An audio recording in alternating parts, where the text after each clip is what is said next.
Welcome into Rob Wright's 10X Pop Culture. And on today's show, it's the 40th anniversary of one of my favorite IPs as a kid. I'm talking about Transformers. I grew up with Transformers. We watched the cartoon, had the comic book, and of course, we had all the toys.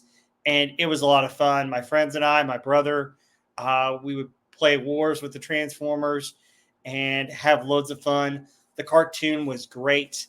It came out in 1984, 40 years ago this week, and I absolutely love it.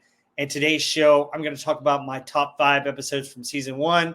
I'll do a top 10 from season 2 and a top 10 from season 3/season 4, all of the US-based G1 cartoon.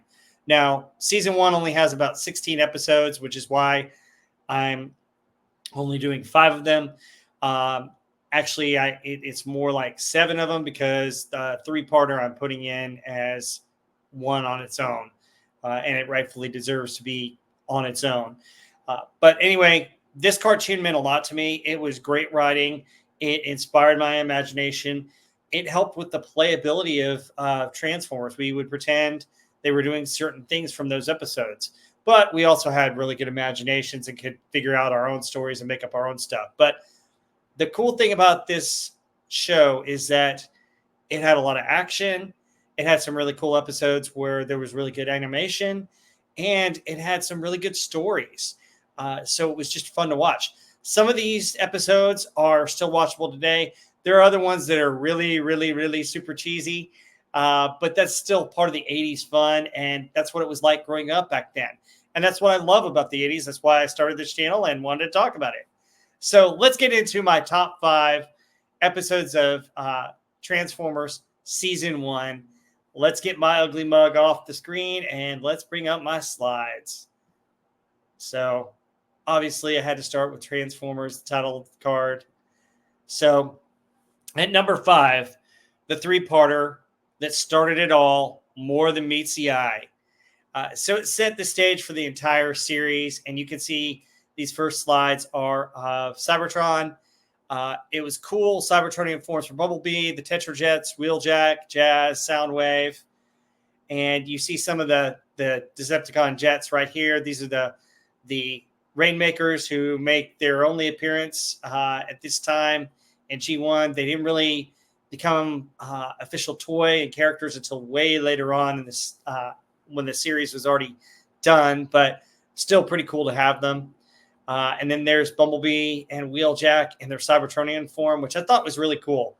I wish they kept some of the Cybertronian forms, but the idea was that they were going to be robots in disguise on Earth. So they had Earth-based vehicles. But these are pretty cool, and I think they're making some toys of these nowadays, and you might be able to find some of them, but it's still pretty cool. And then, of course, you got the Decepticon jets and then the Tetrajets, which I thought were a cool form of Cybertronian jets. So very cool. So you get into episodes 1, and you have, the Autobots leaving to find a source of energy. The Decepticons follow, and the awesome battle aboard the Ark, which is phenomenal. It's really cool. You get a feel for all the characters, and you get to see all the characters fighting it out. And of course, the interesting thing is the Decepticons were way bigger than the Autobots. So it would sometimes take 2 or 3 Autobots to handle one Decepticon. It was fun to have some of these toys and actually play some of this out. And then here you see that they crash land on Earth. 4 million years later, an earthquake erupts and sets off Teletran 1. Now, the Decepticons do get revived first, but I wanted to show Prime getting revived because I thought it was pretty cool. And of course, he says thanks to Teletran 1. And then you have this awesome battle where they are on a platform. Decepticons have figured out how to get Energon with Energon cubes, and there's sort of a rescue mission with the humans, which I think is cool. And then another aspect of Transformers that I really liked is a lot of these guys in season 1, they went away from this gimmick, and I wish they hadn't, but season 1, they had special powers. So you got Hound here who can do holograms. You got Mirage who can disappear. You got Trailbreaker who's in the background who builds force fields, which is kind of cool. They all had, their kind of superpowers, which I thought was really cool and really great. And then who can forget this? That the Sherman Dam bridge scene with Optimus Prime battling Megatron, Optimus with his giant battle axe, and Megatron with his chain mace. So cool. What an awesome fight scene, and what a way to really start the series off and show the rivalry between these two. And then, of course, the last episode where the Decepticons finally get on the ship and they're trying to get away, and we see Prime going after him, and he unfortunately is unsuccessful, but Mirage secretly stows away aboard the Decepticon ship, knocks out some of the controls, and makes a safe landing over here with his parachute. So, and the Decepticon jet, actually the Decepticon space bridge, the Nemesis 2, because the Nemesis 1 was destroyed, lands in the ocean, which sets up the rest of the series, and it becomes their new undersea base. Overall, More Than Meets the Eye is classic. It's a great introduction to all the characters. You kind of get to know their personalities, other than just Optimus Prime and Megatron. You get to see Starscream as he is, and against Megatron from the beginning, trying to wrestle power away from him. You get to see Soundwave in all his glory. You get to see Skywarp and his special teleport power. You get to see just all the Autobots and Decepticons, and it introduces some humans too. And I thought it was just really great. I can still watch these episodes today and still get excited about it. And I just love the introduction and how they came to Earth and how all this happened. So really cool episode. The next episode that is my number 4 episode is War of the Dinobots. So in this episode, you already have your 3 Dinobots already created: Grimlock, Slag, and Sludge. They call him Slug now because of copyright. Anyway, they had already been created, and this is an interesting one because Megatron's trying to figure out what to do with the Dinobots because they're a new threat to him. And they find a meteorite that crash landed, and Optimus Prime assigns the Dinobots to protect it from the Decepticons. So all kinds of stuff occurs. And Optimus Prime commissions 2 more Dinobots to be made. So this would be a Stegosaurus and a Pterodactyl. So you got Snarl and Swoop coming in this episode, and it's pretty cool how they do this. So Soundwave kind of manipulates the Dinobots here, kind of messes with their brains, kind of finds their weakness. And then Megatron comes and exploits it, says, why should you guys follow Optimus Prime? And of course, the Decepticons take the meteorite as they're arguing about who should be leader and whether or not they should follow Optimus Prime, which turns out to be kind of a recurring theme a little bit with the Dinobots, particularly Grimlock. The interesting thing about it is Grimlock has those characteristics in season 1, not so much in season 2. Season 3 completely changes, but the comic book, he's totally different. He's more like this episode, and he's more about control and wanting to be the leader. More about that another time. I will do a live stream talking about the comic book and the cartoon and some of the differences. But back to this episode, Megatron manipulates them. We see the 2 new Dinobots, Snarl and Swoop, are created. And then Optimus Prime goes to check on the meteorite, and the Dinobots attack him and take him to Megatron. And Snarl and Swoop are sent with some of the other Autobots to try and rescue Prime. And we have a battle between the Dinobots, which was pretty awesome. So you see, Grimlock attacking Swoop, Snarl, and facing off with Slag and Sludge, and then Swoop messing with Sludge's tail. So pretty cool. And then finally, the meteorite explodes, and Optimus Prime pushes Grimlock out of the way, saving his life, and earns his respect, which I thought that was really cool. So War of the Dinobots, not the best episode of the series, but I thought it was really cool just because I love the Dinobots. I love the Dinobots when they fight each other. I think you got some real character development here, and it's very interesting to see how Megatron manipulates them, and just when they go to war against each other is really cool. So my next episode, number 3 on my list, is SOS Dinobots. So we're really, really going to get involved with Dinobots. Dinobots are season 1, and I love them in season 1. So we see that in the arc, they find dinosaur bones. And so they go to the museum to learn more about dinosaurs. And so they decide to make them. So they make Grimlock, Slag, and Sludge, and they have them clear some rubble, and then they test them out. And they go about destroying half the arc, including Teletran 1. Grimlock destroys Teletran 1 on his own, which is kind of ironic considering an episode that may or may not be on this list. Anyway, the Autobots answer a call about Megatron at a power plant, another one. And Megatron's developed this ultimate weapon, a new fusion cannon. And he fires on it and knocks all the Autobots into the water. And they basically got him in chains.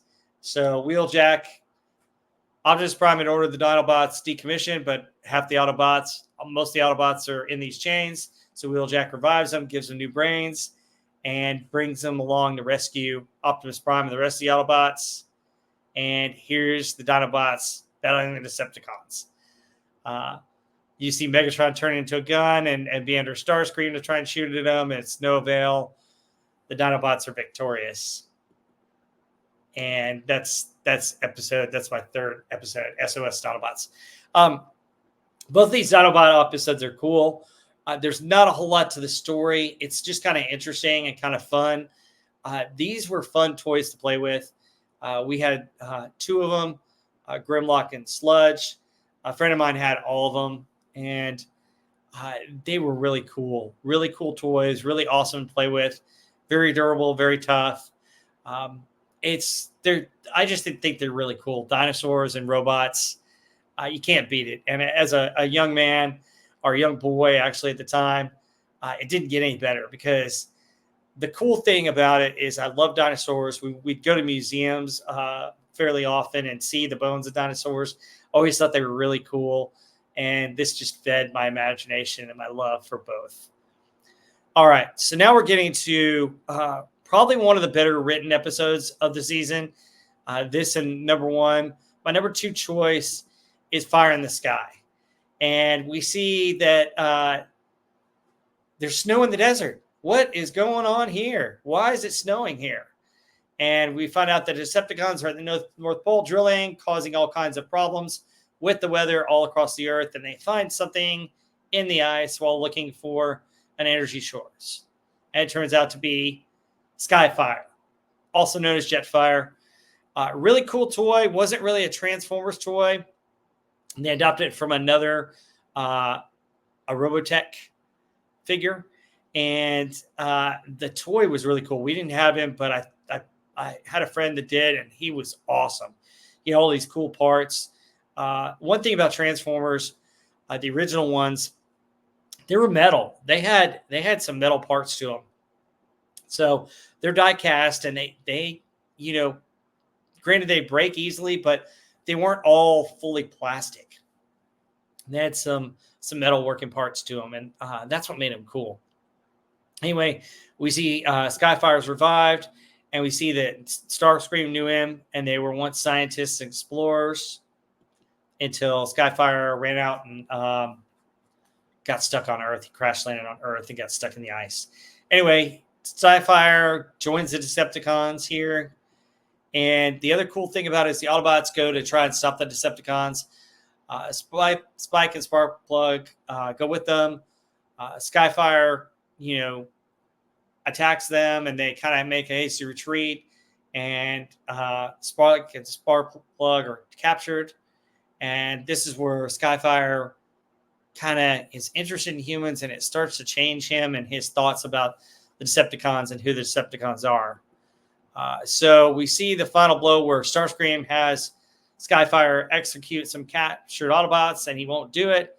Starscream shoots at him, and then Starscream takes him out himself, only to find out that it's Hound's hologram, and they go help Skyfire, and Ratchet repairs him. So really cool scene here. And then you have final battle, Megatron Optimus Prime. They use kind of the green stuff for swords, which is almost like lightsabers. It's so cool. I like this scene. And then Megatron thinks he has the upper hand as Skyfire comes in, and Skyfire goes, "No, I am an Autobot now." And he switches sides, and he throws Megatron down, and the Decepticons are defeated. So really cool episode, really interesting. Skyfire, also known as Jetfire, is a very interesting character. I love the way they introduced him. I love the fact that he has a backstory. I love the fact that he's got a little bit of Starscream story with him too. I thought that was very, very interesting. It brought in a new character. It brought a character that could fly on his own, a jet for the Autobots, which is really cool. And he's a welcome addition to the Autobot ranks. So really good episode. I thought this was really well written and really well done. My number one episode from season 1 is Heavy Metal War. And it's pretty obvious because you got these guys. The introduction of the Constructicons. Here you see them going and attacking an Earth plant and getting supplies. When you see them transform, they're just so awesome. Oh my goodness, I remember getting these guys when I was a kid. We got them all. We were able to form Devastator, and then part of him broke. But it was still usable because it was just the foot off one character.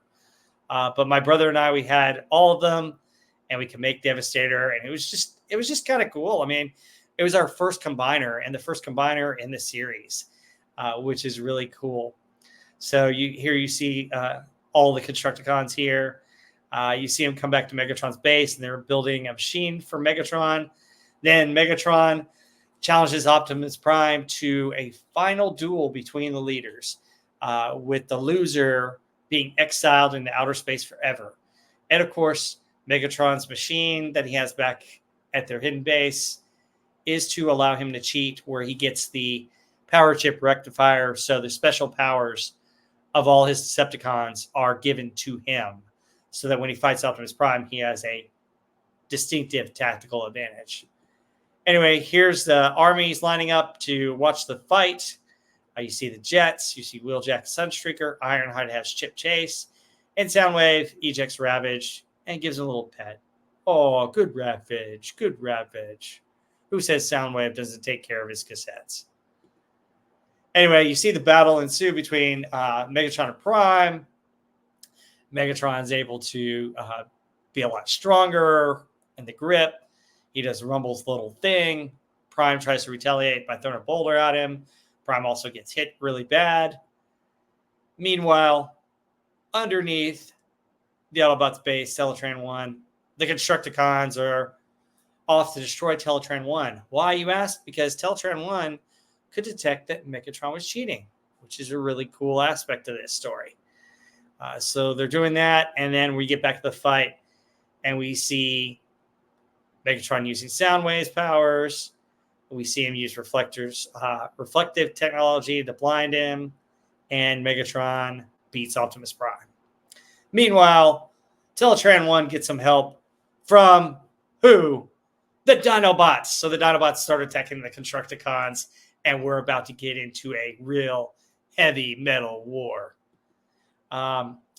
You see the Dinobots transform in their dino modes, and then Hook says that famous line to Scrapper, "Scrapper, they brought out the heavy artillery." And then Scrapper goes, "Well, now it's time to that we brought out ours. Constructicons transform, phase 1." And they transform into their vehicles. And then transform, phase 2. Legs, torso, upper body, and head become Devastator, which is so cool. I love this as a kid. I was like, oh my gosh, this is so cool. Dinobots versus a giant robot. How much better can it get? It was so cool. And then, of course, Devastator's taunting them. Nothing defeats the Devastator. Nothing. Which just is so awesome. And as a kid, you're like, oh my gosh, that's so cool. This episode does still hold up today, by the way. So it's really cool. Go watch it if you get a chance. I think it's free on YouTube. All these are free on YouTube. So anyway, the Dinobots attack Devastator, and he just beats them up, man. He kicks Snarl. He knocks Grimlock out. He just does some damage to him. Meanwhile, the Autobots are coming back, and they get back to their base, and Teletran 1 informs them that Megatron cheated. so they don't have to be exiled. And so they go to help their buddies, and Hound does a hologram of the giant Autobot who taunts Devastator, and Devastator's kind of surprised. And while he's doing that, Optimus Prime hits Devastator in the middle, and the Dinobots separate. Or no, not the Dinobots. The Constructicons. What am I talking about? Constructicons separate, and the Dinobots attack. And they force them in the lava. Optimus Prime and the other bots knock the rest of the Decepticons into the lava. And you think that they're all gone and they're all defeated until Megatron lifts his face out and says that they'll be back for vengeance. So that's my best episode of Transformers Season 1. So in order again, number 5, More Than Meets the Eye, parts 1 through 3. Number 4, War of the Dinobots. Number 3, SOS Dinobots. Number 2, Fire in the Sky. And number 1, Heavy Metal War. So what are your favorite episodes from Season 1 of the Transformers, the cartoon series? Did you like these episodes? Was there something I forgot to mention from these episodes that you really liked? Leave comments. Don't forget to like and subscribe, and stay tuned because we will have Season 2 and Season 3. And then this Saturday, I'll have a live stream for a couple hours talking about Transformers and just about everything Transformers. So stay tuned. We'll see you on the next one.